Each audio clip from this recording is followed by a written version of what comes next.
I would like to thank Nintendo UK for sending me this game to review. I'm not sure how well known this is among our viewers, but Yoshi is my favourite video game character.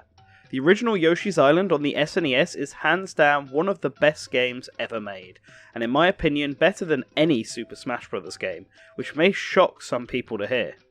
However, the Yoshi series has certainly been a rocky one, with some sequels that did not live up to expectations, and some odd spin-offs that, while not bad, were certainly nothing to write home about. Okay, maybe Yoshi's Universal Gravitation wasn't good either, but at least it's not the worst Yoshi game. Yoshi's New Island. Despite the shaky grounds the series was on in 2015, Nintendo and Goodfield released Yoshi's Woolly World onto the Wii U, and what a game they delivered. Woolly World was easily the second best Yoshi game out there, with some amazing presentation and level design. It wasn't perfect by any means, but it was fun, and I beat it on both Wii U and 3DS, the latter of which you can find a review for in the card above if you are curious. I loved Woolly World, and now Goodfield has given us a follow-up on the Switch in the form of Yoshi's Crafted World. So can Goodfield prove they truly understand how to craft a fantastic Yoshi adventure, or will they leave me feeling bad at the end? Let's find out! What makes the best Yoshi game so fantastic is a combination of game feel, level design, and presentation. Story doesn't really factor much into it, which is good, because the story here is pretty standard. The Yoshis have a new MacGuffin they love to hang around, and Baby Bowser wants it, so him and Kamek attempt to steal it. The stones can grant anyone a wish, and while I won't spoil it, Baby Bowser's wish is pretty great. In fact, the interactions between Baby Bowser, Kamek, and Yoshi are all really enjoyable, and it makes a nice change from simply having Baby Bowser show up at the end for the final boss, like in every other game aside from DS. With that said, having Baby Bowser and Kamek again is starting to show its age. While this game tried something new with its interactions and cutscenes, ultimately the story has no surprises and goes exactly the way players would expect it to. At least it's presented in a really nice way with its craft aesthetics. Goodfield have developed a knack for great visual design, and this game is no different. It looks really pretty, and everything does feel like it is made out of cardboard. I feel like I could make everything in this game in real life if I had the materials and time, which is a testament to how good it looks. The music, on the other hand, is not up to the same level that Goodfield reached in its previous titles. It's not bad at all, we are nowhere near close to the level of Yoshi's New Island, but compared to Woolly World, it is a step down. Just comparing the music from the special worlds of both games shows this contrast. While in Woolly World it's more energetic and gives off a feeling of action, in Crafted World it's too calm for how difficult the stages are, and really feels like it could belong to any stage. Not a bad OST, but not a memorable one either. Now onto the gameplay. The lack of yarn this time makes the general gameplay feel more like a traditional Yoshi's Island title, but there are a few changes to the mechanics that are both positive and negative, and it all revolves around the egg tossing. Yoshi has the ability to throw an egg into both the foreground and background. This can be used for puzzles and finding secret collectibles, and is the main new gimmick of the title. However, in order to give players this type of control, the regular egg tossing was severely nerfed. In previous games, hasty was often the default, where players simply needed to hold down the egg throw button and release at the right time to hit the enemies. But now, players need to control the direction of the egg as well as holding down the button, which for me presented problems. I often found myself accidentally throwing 2 eggs in hasty mode due to the sensitivity of the button, and in some stages, wasting eggs can be the worst. To accommodate this, the default style is patient. This does offer more control like intended, but in moments of quick thinking against bosses or in minigames, it is simply too slow. So either style requires some extra effort on the player's side, which feels like a downgrade from the previous games. Speaking of the foreground and background, I'm not convinced that this mechanic really added anything to the game other than being new ways to hide collectibles. And it seems the developers felt this way too, as the importance of collectibles, in particular the flowers, is extremely emphasised. Flowers are no longer optional, but are required to advance through the world map. I actually do like this idea, as it allows for players to tackle levels in any order they want, and offers more freedom in player progression, at least after the first boss is beaten. I'm also all for putting more focus on the collectibles, as I am a completionist at heart. That said, Yoshi takes this way too far.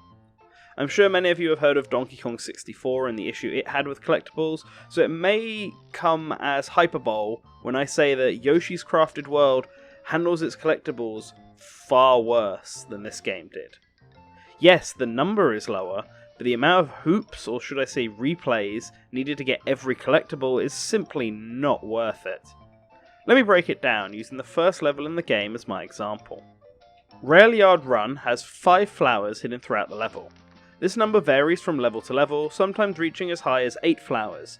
Then there is the traditional goal of getting 20 red coins and finishing the level at full health, both of which now reward another flower. But now, there is also finishing a level with over 100 coins, which to be fair is really easy to do. So in Rail Yard Run that makes 8 flowers so far that you can get on your first playthrough of a stage. But there is also the flip side. When you beat a level, you have the option to replay that level in reverse and hunt down the 3 Poochie Pups hidden across it. The stage flips around so you can see it from a different perspective, which is another really cool aesthetic idea. Each of these pups offers another 3 flowers for each one, as well as a 4th flower from Poochie for collecting all 3 within a time limit.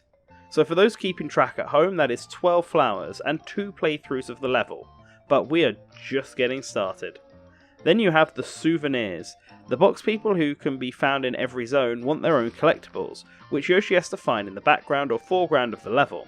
However, these can only be collected after the box people ask you for it, which they won't do until the whole zone has been cleared, which means at least 1 playthrough of the stage. These souvenirs can be in either the foreground or background, and the number of these per zone can vary, with the smallest being 3 and the largest being 6. This is assuming that we don't count the souvenirs that require multiple hits as individual collectibles each, and just as 1. Rail Yard Run is the only level in its zone, which means it has the unfortunate consequence of needing to be replayed 4 more times at least, twice in the front and twice in the back. Each one of these provides 1 flower each for a total of 16 flowers and 6 playthroughs of the same level. But wait, there's more, if you could believe it. Once you beat the main campaign for the first time, an additional collectible unlocks in the form of this box man who hides himself in every level of the game. So the stage will need to be played 1 more time in order to find him, and I don't know what he offers as I haven't got them all, and I honestly don't feel like hunting him down.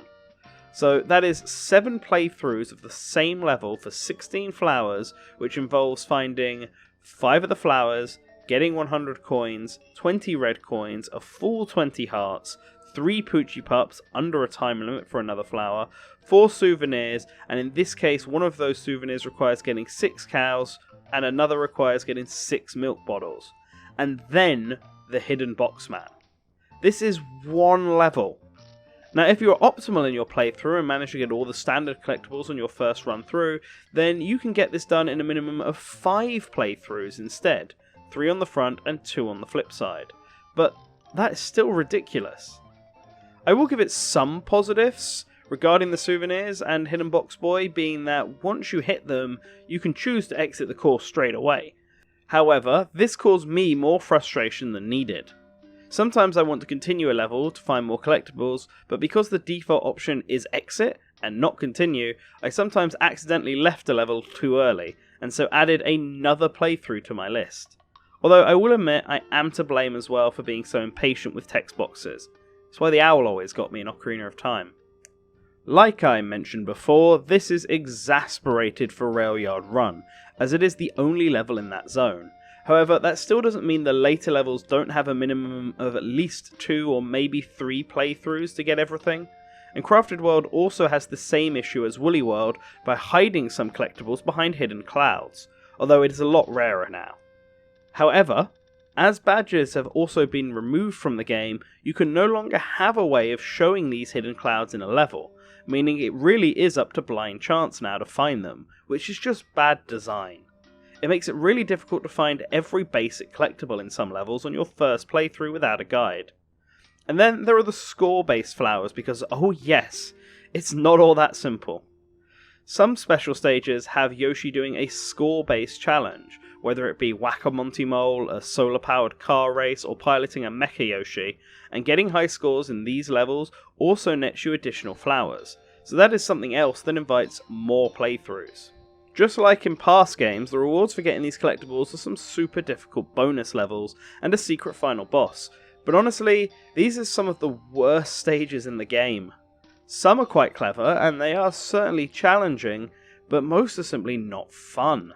Trying to get every collectible on these stages just felt like a chore, and with the egg tossing issues mentioned earlier, the whole situation became tedious with many deaths and retries. At least dying in this game is fairly inconsequential in most stages, as it simply takes you back to the last checkpoint. Although with these bonus stages having no checkpoints, it means a perfect run is required. That was a long rant, and I feel like I've been overly negative about the gameplay so far. But really, Yoshi's Crafted World is a good game, and for fans of Yoshi I highly recommend it. The collectible aspect of it is really the main downside, as most everything else is really good. The boss fights are really well thought out, except the secret boss, and very unique, seeing as many of them don't require tossing eggs to beat.